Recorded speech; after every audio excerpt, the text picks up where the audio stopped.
אתה בן חורי להיבטל ממנה, ולא אתה בן חורי. Hello! How are we all doing tonight? We're full, we've had enough to eat. We're now ready to settle in for the next several hours, yes? Our tradition teaches us that we are not to finish the work, but neither can we desist from beginning. And here at the Tucson J, I assure you that we are doing the work. I want to thank everyone for being here tonight. Your presence means a great deal to me. I'd like to thank Hava Leipzig-Holzhauer, the president and CEO from JPSA, for joining us tonight. Johanna Shlomovich, the head of school at Tucson Hebrew Academy, Rabbi Cohen, Rabbi Heisler, I don't know if you're here, but I want to thank you for your partnership, for your collaboration, and for all that we do together, because together we are building community one person at a time with real and meaningful intention. I want to express one more set of gratitude for the JCC Maccabi's steering committee and all of the volunteers, but I want to lean in a little deeper on the new strategic plan that Karen talked about for a few moments in her conversation. We wanted to come out of the games with something that was lasting. We did not want to come out of the games with an amazing 5 or 6 days of activity, with a sense of Jewish peoplehood and pride in our teens, and a sense of purpose in our volunteers, and have no plan as to what would happen in the next 5 years. So we engaged a consultant and we worked hard and thoughtfully in engaging lots of voices, and we came up with a strategic plan that was passed by our board in January. And the following are the 6 pillars that will help us guide our work over the next 5 years. Enhance the role of the J as the heart of Jewish Tucson. Drive programming growth in school-age children.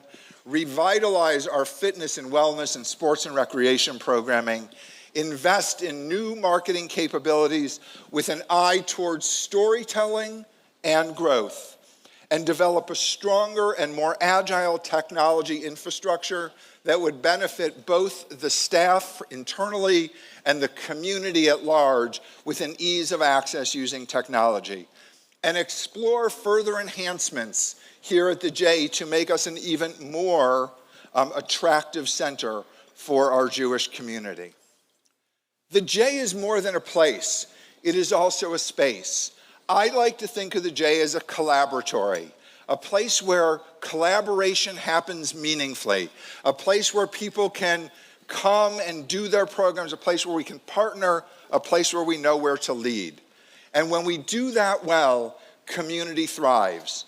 And now more than ever, we need to be working together to help secure the Jewish future that we want to design.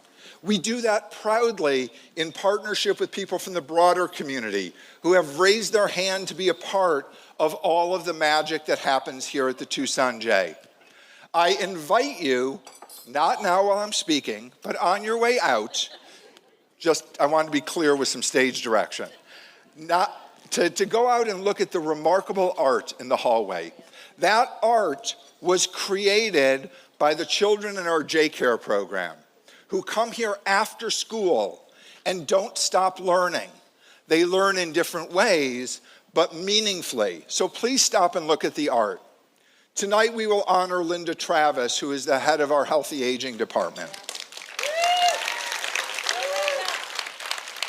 We are growing a new core business in healthy aging, helping to take care of individuals with dementia and early onset Alzheimer's, with Parkinson's, new fitness opportunities, art immersion. The list goes on. And we are very proud that the grant funding for this program is an endorsement of the importance of this kind of work today. You can applaud that. Our Jewish life and engagement, I do a little bit of comedy once a year, so it's my pleasure. Our new programming in Jewish life and engagement is absolutely remarkable. We're all familiar with our film festival and the sculpture garden and the many, many things that have happened for years. But new this year in November, we hosted the first ever Z3 at Tucson, and we look forward to doing it again next November. And you'll hear a little more tonight about what Z3 is with my colleague and friend Zack Bodner. We started a monthly Torah study program through Partners in Jewish Life, where on Thursday evenings once a month, we have people come here together with rabbis, with lay people, with community members to unpack some text of Torah as written by Lord Rabbi Jonathan Sacks of blessed memory. In a couple of weeks, as we continue counting up the Omer, we will end on Shavuot. And we will, in partnership with the community, we will have an all-night, really just till a little after midnight, study session here at the J. It really is something spectacular, and I encourage you to consider joining us. I do invite you to read our annual impact report. It will give you many more details that you don't want to hear from me. I would like to thank, though, the remarkable team of professionals who are really doing the work.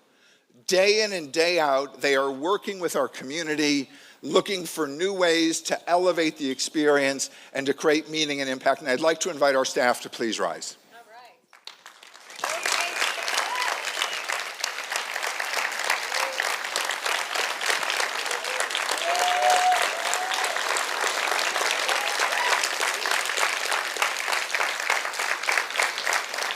The magic of an effective nonprofit organization is the partnership between the board and the staff. To have a board who is willing to give of their time, of their treasure, and of their wisdom to help guide us, to reflect the community to us, and for us to work together to grow and solve problems and create greater impact. There is no greater partnership that I have had in my few years as a CEO in other communities and here that reflect that than the board of directors here at the J. And I would like them, past and present, to rise and seek gratitude.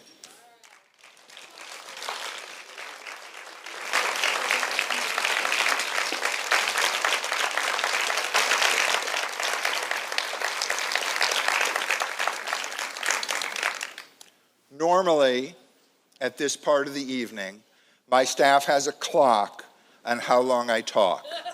I am normally saying that I will talk for 15 minutes, and they usually hope that I'll be done in 20. But tonight, we're doing something a little different. So it is my pleasure to introduce my friend, my colleague, Zack Bodner. Zack is the president and CEO of the Oshman family JCC in Palo Alto, California. He is the founder of the Z3 Project, and he is the author of Why Do Jewish? What I'd like to ask Zack to consider as he comes to the stage is what are some of the challenges that you are facing, and what are some of the things that currently are giving you hope? All right. Thank you, Todd. Good evening, Tucson. It is great to be here. I have to tell you that this is my first time ever coming to Tucson. My mother lives in Goodyear. I have step-siblings in Scottsdale. But this is wonderful. It's great to be here. So thank you, Todd, for inviting me. Karen, Danielle, thank you for whatever role you had in bringing me here. This is a really special place. And I think you probably know this already, but Todd is a really special guy, a wonderful leader. You're so blessed. You're so lucky to have him here in your community.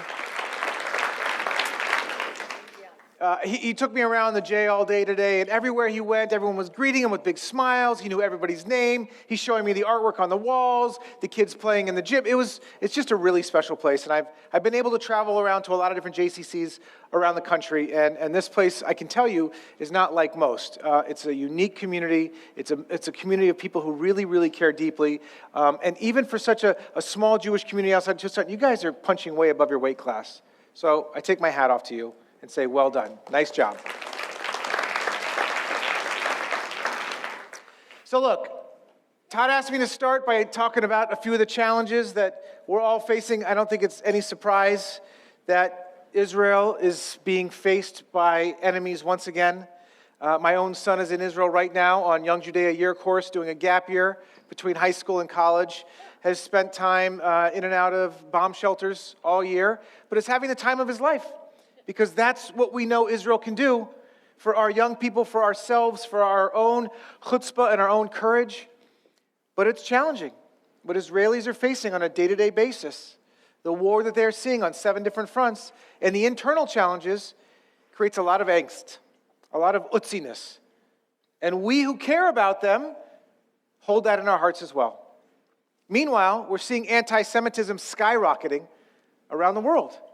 It's terrifying to see when the FBI says there's been a 400% increase in anti-Semitic attacks. I don't know if you guys are paying attention to what's going on in California, but they just sent out the ballot for California, the voting guide, and one of the gubernatorial candidates, he didn't even put his bio, he didn't even put his statement on what he believes in. He just put this anti-Semitic screed that went into the voter's guide and went out to 25 million homes in California. It's happening in our schools, on our campuses. It's happening all over the place, all over the world. And it's creating a tremendous amount of angst for ourselves and our young people as well. And yet that's not the thing that we can focus on to create pride in this next generation, to make our kids really want to stand up and say, I'm a proud Jew. We also are dealing with the divisiveness, the partisanship, the division in our own communities. It's very hard to find 2 people on different sides of the political spectrum, 2 people on different sides of the religious spectrum that want to sit down and be together. And yet, this is the beauty of what you create here. This is what JCCs are all about. This is a unique thing, folks. There's no litmus test to walk through the doors here. Jewish, not Jewish, born in America, born in some other country. You can be a Bibi lover, a Bibi hater, Trump lover, Trump hater, bacon lover, bacon hater. Although nobody really hates bacon, right, Todd? They just choose not to eat it, if we're being honest. But this is the beauty of what we create at JCCs, and yet it's not happening all over the place. It's special. It's difficult. And there's also a lack of trust. Another one of these challenges that I'm seeing is there's a lack of trust in leadership. There's a worrisome trend of people looking at government leaders and saying, is this real? Is this fake news? Is this AI generated? The stuff out there is very, very worrisome. And our young people are turning to us, the grown-ups in the room, and saying, help us figure out how to think critically. And this is one of the things that our background, our heritage, our tradition teaches us. To push back, to challenge, to be thoughtful individuals about what they're seeing. But here's why I'm hopeful. Here's what we've all learned in the wake of October 7th. That when we come together, we can achieve greatness. Diaspora community and Israelis, Orthodox and secular, right-wing and left-wing, and everyone in between, when we come together, we can bring them home. And that's what we were able to do. When Jen got up here and talked about taking that sweatshirt down, that didn't happen by itself. Think about what the Israelis did. The IDF soldiers fighting every single day. Think about what the regular Israelis did going out in the streets, protesting every single day. The Israelis who volunteered to feed families, to feed soldiers, to help those with broken homes. Meanwhile, what did we do here in the diaspora? And not just in America, but all over the world. We wore the pins, we wore the sweatshirts, we wore the dog tags, we lobbied our elected officials, we put up the kidnapped posters, we had rabbis who gave sermons, we raised money, we raised lots and lots of money. And together, we brought them home. We have been fortunate enough to have, speaking in our community, several different hostages, and they have said to us, we would not be home but for the diaspora Jewish community. This is a new moment, folks. You heard Todd talk about this thing called Z3. By a show of hands, how many of you were able to go to Z3 this last November here?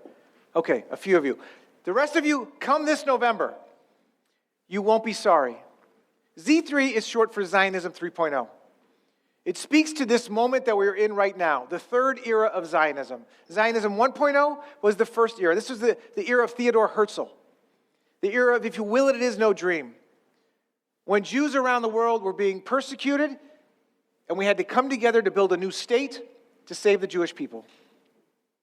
Zionism 2.0 began in 1948 when the world said, you deserve a state, when Ben-Gurion declared statehood, and it began with the upbuilding of the state, but it was defined by a single ethos. Those of you who are old enough in the room, you remember it was the diaspora negation ethos, right? It was you have to have the chutzpah to make aliyah. Come move to Israel. If you don't, just, be quiet and pay our way. It was the rich American uncle. It was we appreciate you in America, but just continue to support us diplomatically, financially, politically, but you have a stake, but you have no say because you're not moving there. Your kids aren't serving in the army. You're not paying taxes. Meanwhile, what has happened in the last 20 years is that it's clear that there's a strong Jewish diaspora and a strong Jewish homeland for the first time ever in Jewish history. I want to put this in perspective for you.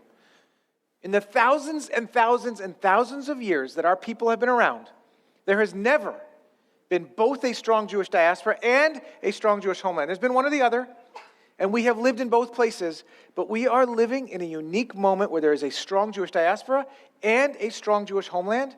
Yes, we're hurting. Yes, we have challenges. We're not perfect, but we have to figure out how to get along, how to engage with each other with a new relationship. That's the point of Zionism 3.0. That's what this effort is. That's what Todd and the team are bringing here for you to experience. That's what I want to get into tonight to have a little bit of a conversation. But let me end you with one story, Todd, and then let's have a conversation, okay? I want to help bring home what I mean by this Zionism 3.0 moment.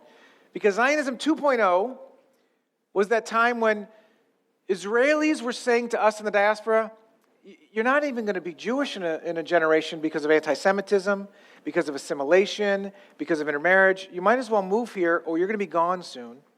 And in the diaspora, we were wagging our fingers at the Israelis going, you're not getting it right with the Palestinians. How can you elect leaders who are allowing Jewish extremism to flourish? How are you not treating non-Orthodox Jews equally in Israel? So we're just talking past each other. We're wagging our fingers at them, they're wagging our fingers at us.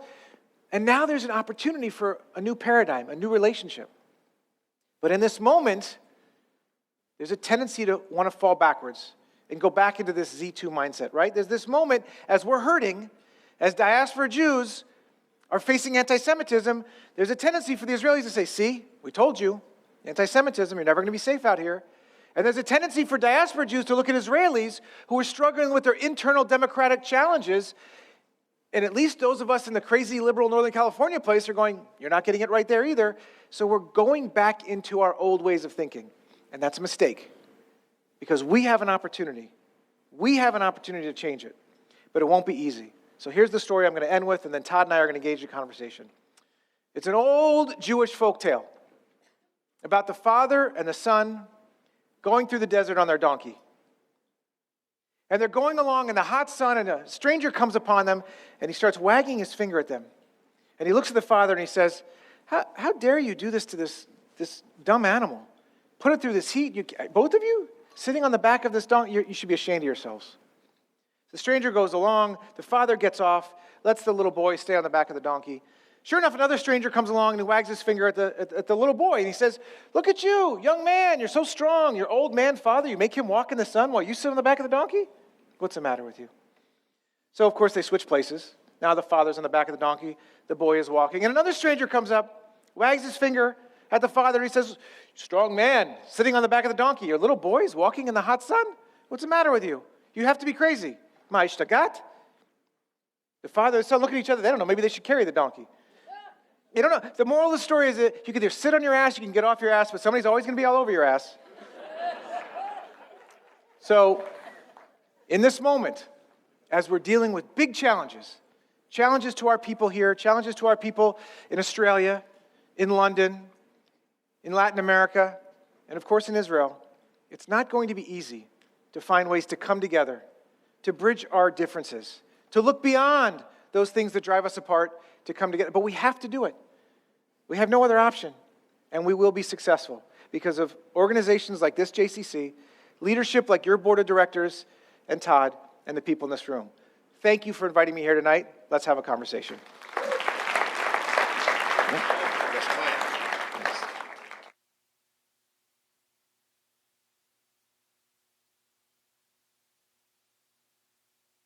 He's on? Oh, yeah, here we go. Look at that.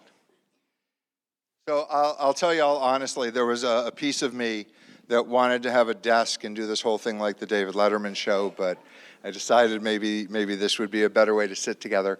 So Zack, in the lead up to the meeting, we talked about this session being something where we would talk about the future of Jewish life and the role that the JCC plays in it, and recognizing that we can't be alone, that Jewish life is multidimensional, and there are synagogues and organizations and agencies that are working alongside of us, but tonight we get to focus a little bit on the JCC. So we often will say, and I know you say the same thing, the JCC is the town square of the community. And the question is always, how do we move that idea from being a slogan to being an actual operating system? And what are some of the things that you're thinking about when you consider a town square? Well, I love this concept of the town square. I think it's underutilized, but I think it's because in this moment, we've moved from this place of thinking that somebody who disagrees with us politically just has bad ideas to them being a bad person. Right? We've unfortunately, this has happened in the last 10 years or so. How you voted for that candidate, you must be a fascist yourself. Like we've gone from just the bad ideas. Back in the day, people on the different side of the political spectrum, they would disagree on the floor of the Senate or the floor of the Congress, and then they would go have lunch together. We had heard stories about RBG and Scalia being friends despite their differences of political. But this doesn't exist so much anymore. The only things that people on the opposite side of the political spectrum agree on is the hard right and the hard left agree on hating the Jews. But the reality is in the middle, there's a lot of things to divide us. But JCCs can bring people together. Being people across different ethnic backgrounds, religious backgrounds, political backgrounds, and we have to work hard to make it what I call purple places. Not red places, not blue places, but purple places, politically purple, because it can be either way. I feel like by you thanking the folks in the community who are here, the Federation folks, the Jewish Day School folks, the synagogue leadership, the rabbis, you're leading by example, right? People come here and they want to find a welcoming space, but they also want to find a space that exists for a reason, Todd. I mean, you and I have talked about this for a while, that we still have to be flying the Israeli flag. You walk into a JCC and you know what you stand for. It's a microcosm of the state of Israel. The state of Israel is a Jewish home open to everyone. It still has a mezuzah on the door. JCCs must be the same way. And we've talked to our colleagues who run JCCs all over the continent, and some of them have moved away from the Jewishness. They feel like it will intimidate people. They feel like it will scare people off, either because of the safety and security reasons or because, well, don't be so out there on your Zionism, your Israel, because some people really don't like Bibi and you're sending a message. But that's not our role. And yet it's very difficult. I'll tell you a quick story. One of our colleagues runs a JCC, and right after October 7th, a parent of the preschool came to him and said, I want you to hang this giant 40-foot Israeli flag outside of the JCC's walls. I want everybody in the community to know exactly what we stand for. The very next day, someone else came to him and said, I hear there's an effort for you to put a 40-foot flag hanging outside our walls. If you do that, I will pull my kid from our preschool, and I will get other parents to do the same thing. And our friend said, you know the person who's trying to do that is your spouse, right? True story. True story. So my point is, it's not easy right now to hold the community together, but that is sacred work. Our work of holding the community together when it's so easy to divide is holy work.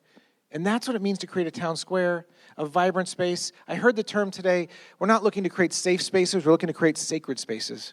And we talk about with Rachel Fish creating brave spaces, right? Let's have brave conversations. Let's talk about the tough issues. Let's talk about treatment of Palestinians, and let's talk about settlements, and let's talk about democracy in Israel. Let's talk about those things. Let's create a safe space, like emotionally safe, but brave space intellectually. And I think that's so important. And I think in order for a community to be a community, we certainly need to be what I'll call a salad bowl, where all of us that are doing this work can be seen, but at the same time, we need to be in the same bowl. So often when people talk about partnership and we talk about who's doing what, we need to recognize that working together, we are not giving up power. We are gaining strength. And the goal of building Jewish community has to be in the strength building business. So people think here at the J, we build strength by working out in the fitness center, but we also build strength by working together with our colleagues and by recognizing that there is a greater Jewish future together than there ever will be alone. So connection and collaboration within our community is, I think, what animates the town square. If the town square is only filled with JCC-specific programming, then we're not actually a town square, we're just an organization. But if we want to make it real, then we need to make sure that we are creating welcoming spaces and inviting opportunities for others to use our space and for us to step back. And then there are times where people will use our space and will be hand in hand in the planning. And there are times that we will do things alone. And that, I think, is really, when we think about the future of Jewish life in North America, I think that really is the goal. I like that. In fact, you introduced me to Asher, the caterer, and you showed me the kitchens back here. This is the meat kitchen, the milk kitchen. I told him at our JCC, we have a meat kitchen, a milk kitchen, and a non-kosher kitchen. Because, of course, the JCC is for everybody. Like you said, the very first event, this is before my time, the guy who built the JCC that I run right now, he's now running a JCC in Florida. The very first event they had at the brand new JCC was a rental for a Korean barbecue, and they had a big old pig on a spit at the JCC because that's what the community wanted. Right, being there for the community is exactly, Todd, I love this notion of the salad, the Israeli salad. It's not the melting pot anymore because we're all individual chunks of whoever we are. We bring our own identities to the table, but we mix together and we find a way to coexist. I love that analogy or metaphor. And I think that really is, as I messed up my technology, where's the tech committee? We don't have it in Silicon Valley either. So we think... See, I'm okay here by myself in Tucson. I bring someone from Northern California and I fall apart. So we think of this idea of Jewish peoplehood, and I want to read a definition and then maybe we can talk for a moment about it. Jewish peoplehood is the collective sense of belonging, unity and mutual responsibility that binds Jews together across geographic, cultural, and religious differences. What does that mean in real life? Yeah, you mentioned that I wrote this book, Why Do Jewish? Thank you for the plug. The reality is, it's unclear for most people what Jewish is, right? If I asked you to take a multiple choice test, it says, okay, what is Jewish? Is it a religion? Is it an ethnicity? Is it a moral code? Is it a nationality? Is it a culture? What would you say? Yes, right? The answer is yes, all of the above. Hence, we are a people. This is a peoplehood because it includes all of these things, which is why it's difficult for many non-Jews to understand. Americans see Judaism more like a religion, so they understand it in that lens. But if you go to Russian Jews, it's a nationality. In fact, in the old days, that was what they put on your passport. Ukrainian, Chechen, Georgian, Jewish. It was your nationality. You ask Latin American Jews, they don't even understand the question, like religion, nationality, because it's a little bit of everything. You ask Israelis, and they're like, no, I'm Israeli first, and then maybe Jewish. I can talk that way. I married into an Israeli family, so it's okay. And Ronen told me it's okay, right, Ronen? The reality is, it's a little bit of everything. And that's what it means to be a people. So it allows us to connect with others in different levels. The beauty of doing Jewish, the reason why I use that language is because it doesn't matter to me, Todd, who your mother was, who your father was, if they converted, what kind of rabbi converted them. If they want to make Aliyah to Israel, they're going to have to deal with that stuff. But for me, you come in and you're doing Jewish and you're a part of our mishpacha. You're a part of our family. I'll tell you another quick story. We have a lot of non-Jewish people working for us. We have a lot of non-Jewish people coming to our preschool, coming to our gym. And I love when these non-Jewish couples come to me in the preschool and they say, oh, we love the Jewish values at your preschool. And I'm like, oh, tell me what that means to you. And this couple, I was speaking to this very Silicon Valley heavy tech couple. They both work at Meta. And they're like, we have now family Friday night dinners, like your Shabbat. And we come to the JCC every week to get a challah. This is our only time that we put our phones down. we unplug, we talk to each other, we have a real conversation. This is the beauty of what Shabbat has taught us. The kids left the preschool a couple years back. I bumped into them in the supermarket recently, and I was like, "Oh, how's it going? You still doing the family Friday night dinners, the Shabbat?" Yeah, I hadn't seen them for a while at the JCCs. I said, "I haven't seen you. You haven't come to the J for your challah recently." And she tells me, one of my kids developed a gluten allergy, so now we make homemade challah every Friday afternoon together. Non-Jewish family, because it's part of the tradition. It's part of what it means to do Jewish. And that's the beauty of peoplehood. It doesn't necessarily matter if you're connecting with food, if you're connecting with art, like your beautiful sculpture garden, if you're connecting with ritual and religious practice. Maybe you're just connecting with tikkun olam and making the world a better place. But that's what peoplehood means, Todd. And you can applaud that. So I really couldn't agree more. And the more stories we hear from our families that are engaging with us through camp, through membership, through any program, when we do our job well as an organization where we are unabashedly proud of who we are, it resonates. If we are timid about who we are, people will feel that, and then they will not be sure whether this is a space for them. I want to be respectful of our time, and Zack and I could, and we often do, talk well into the evening, but I want to talk about one last thing, and maybe two last things. We all have heard this idea of the surge, and I love that. After October 7th, people came out of the woodwork wanting to volunteer, wanting to do, wanting to be involved. And in my mind, and this is me speaking for me, I kept thinking of a surge like a tsunami. And the surge comes across onto the land, and eventually it dissipates, and all that's left is the ruin. What I want us to do as a community is find a way to keep the surge alive, and to do that with energy and ongoing involvement. And at least for my taste, I'm thinking the way to do that is by finding Jewish joy, doing things that create joy for those who are participating, be they from the broader community, the Jewish community, and building Jewish literacy. That we can create a generation of unabashedly proud Jews who have the knowledge and the joy in what that means to go out and attack the world. And I think if we can do one thing, Z3, Partners in Jewish Life, early childhood, after-school care and J care, camp, all of those things touch generations of people.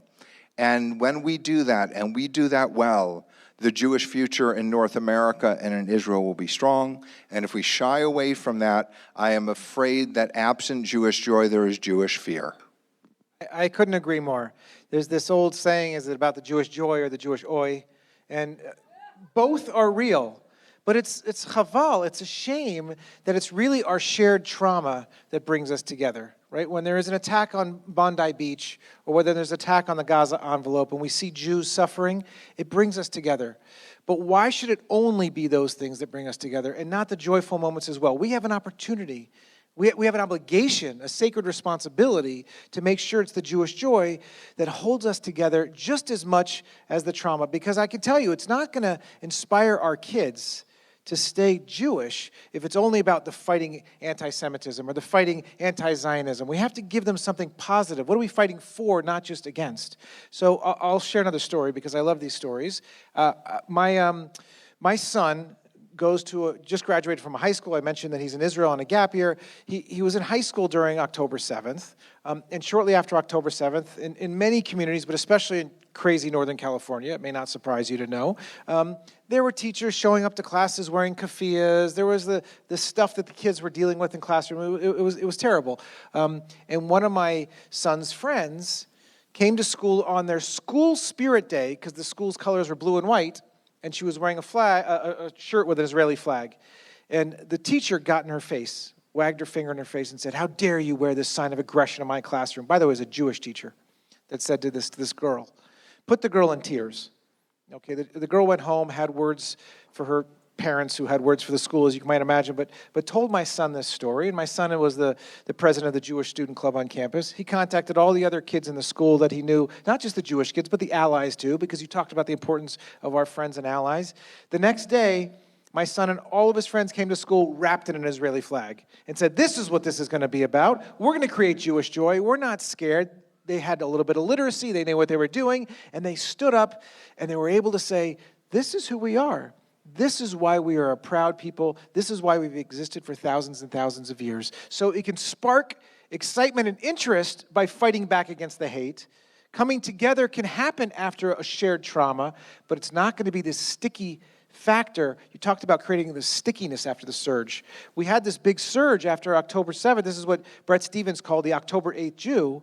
But he was also right that we shouldn't be investing only in fighting anti-Semitism because it won't make it sticky. How do we make these kids stay involved? We give them the literacy. We give them the joy. We make them feel the love of being a part of institutions like this, Todd. So hats off to you. So I'll leave you with the charge before we get on to the awards.